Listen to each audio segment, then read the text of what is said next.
dalam rangka menindaklanjuti arahan Bapak Kapolda terkait dengan knalpot brong yang marak terjadi di wilayah hukum Polda Jawa Tengah. Perlu kami luruskan dan sampaikan ke rekan-rekan wartawan bahwa kegiatan ini meliputi 3 tahapan: preemptif, preventif, dan represif. Tentunya pihak kepolisian selalu mengedepankan kegiatan preemptif terlebih dahulu, yaitu dikmas, sosialisasi, kemudian melaksanakan patroli, dan tindakan terakhir adalah represif.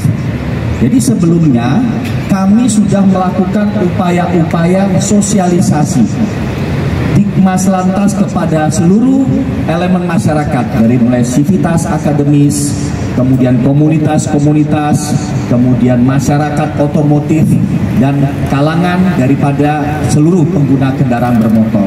Itu tetap kita lakukan, termasuk sosialisasi kepada para distributor dan produsen yang memproduksi ataupun mendistribusi daripada knalpot brong tersebut. Nah, dari preemptif preventif, sekarang hari ini kita melakukan upaya represif, penindakan pada saat anggota melaksanakan patroli. Dan perlu kami sampaikan bahwa penindakan ini bukan menggunakan tilang manual, tetapi dengan menggunakan metode handheld. Ya, di seluruh jajaran Polda Jawa Tengah ini kita sudah memiliki hampir lebih kurang 700 sampai 800 handheld yang tersebar di Polres-Polres jajaran, termasuk di wilayah Polrestabes. Ya. Dan hari ini kita sudah melakukan penindakan lebih kurang ada 249 perkara yang ditindak. Kemudian dengan barang bukti adalah sebanyak 103 sepeda motor dan 331 knalpot brong. Di luar itu juga kita melakukan teguran ya berupa sebanyak 451. Nah, rekan-rekan bisa melihat bersama di hadapan rekan-rekan adalah knalpot brong yang ada, yang sesuai dengan aturan hukum sebagaimana yang sudah saya sampaikan rilis kemarin, bahwa ada aturan-aturan hukum di pasal Undang-Undang Lalu Lintas 22/2009, pasal 48, pasal 64, pasal 210 dan pasal 285. Itu mengatur tentang knalpot, khususnya tingkat kebisingan, dan mengacu kepada Peraturan Menteri Lingkungan Hidup Nomor 59 Tahun 2019 tentang derajat kebisingan di masing-masing CC kendaraan. Inilah langkah-langkah yang kita lakukan. Harapan kami, sekali lagi, harapan kami sebelum memasuki tahap kampanye di tanggal 21 Januari nanti, masyarakat tidak menggunakan lagi kendaraan brong ini ya dalam masa kampanye tersebut. Karena kemarin yang saya sampaikan, Pak, kenapa kendaraan menggunakan brong itu harus ditindak? Yang pertama dari aspek hukum, ini melanggar aturan hukum dalam berlalu lintas, pasal 285, pasal 210, pasal 48 dan juga pasal 64. Yang kedua, aspek sosiologisnya, bahwa ini yang pertama tadi, yang aspek sosiologis yang pertama adalah mengganggu keamanan kenyamanan pengguna lalu lintas angkutan jalan lainnya, karena masing-masing masyarakat memiliki hak yang sama. Yang kedua, memberikan dampak lingkungan yang kurang baik, dan yang ketiga dapat menjadi trigger atau pemicu terjadinya konflik sosial sebagaimana yang pernah terjadi di wilayah Jawa Tengah, yaitu di Magelang dan di wilayah Pati. Mungkin ini yang perlu kami sampaikan pada Bapak Ibu sekalian.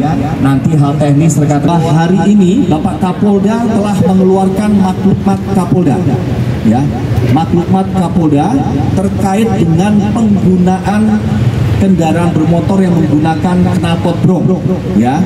Jadi yang tadi saya sampaikan Bapak Ibu sekalian, bahwa Polda Jawa Tengah melakukan langkah-langkah preemptif, preventif, dan juga represif.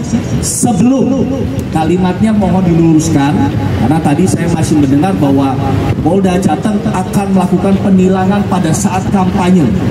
Sekali lagi saya sampaikan, tidak saat kampanye, tapi sebelum Kalau kampanye tanggal 21, makanya kami sekarang melaksanakan kegiatan itu secara masif dan terstruktur itu sebelum pelaksanaan tanggal 21.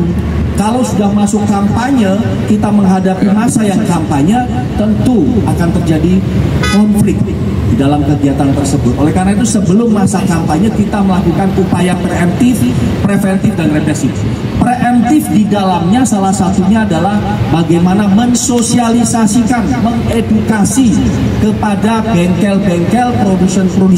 Dan ini sudah dilakukan. Laporan di kami ada 165 bengkel yang sudah diedukasi di seluruh jajaran Polda Jawa Tengah. Ya, hari ini sudah ada 165 bengkel dari 363 yang terdata, itu sudah dilakukan sosialisasi yang tersebar di seluruh Polres jajaran.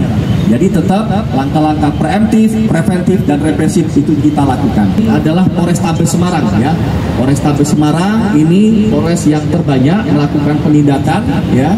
Kemudian diikuti ada dari wilayah Pati, kemudian wilayah Banyumas, wilayah Cilacap ya. Itu yang saya monitor dari laporan yang ke bawahnya, tapi yang jelas semua Polres bergerak melakukan upaya-upaya sebelum pelaksanaan kampanye Pilpres secara terbuka, Bapak Ibu sekalian. Kegiatan ini dilakukan dalam rangka mengantisipasi pada saat nanti kegiatan Pilpres terbuka. Pada saat Pilpres terbuka, kita tidak menekan atau tidak bisa melakukan langsung penindakan di lapangan karena akan menjadi konflik. Dan sesuai jurah dari Korlantas bahwa kita mengedepankan dengan menggunakan metode tilang yaitu handheld dan etle, khususnya handheld Bapak Ibu sekalian ya. Kalau etle itu statis di tempat, kalau handheld ini bisa dibawa oleh anggota dimanapun juga dalam bentuk handphone ya. Ditemukan pada saat patroli, kemudian dilakukan foto handheld, kemudian dilakukan upaya penindakan sesuai dengan prosedur yang berlaku.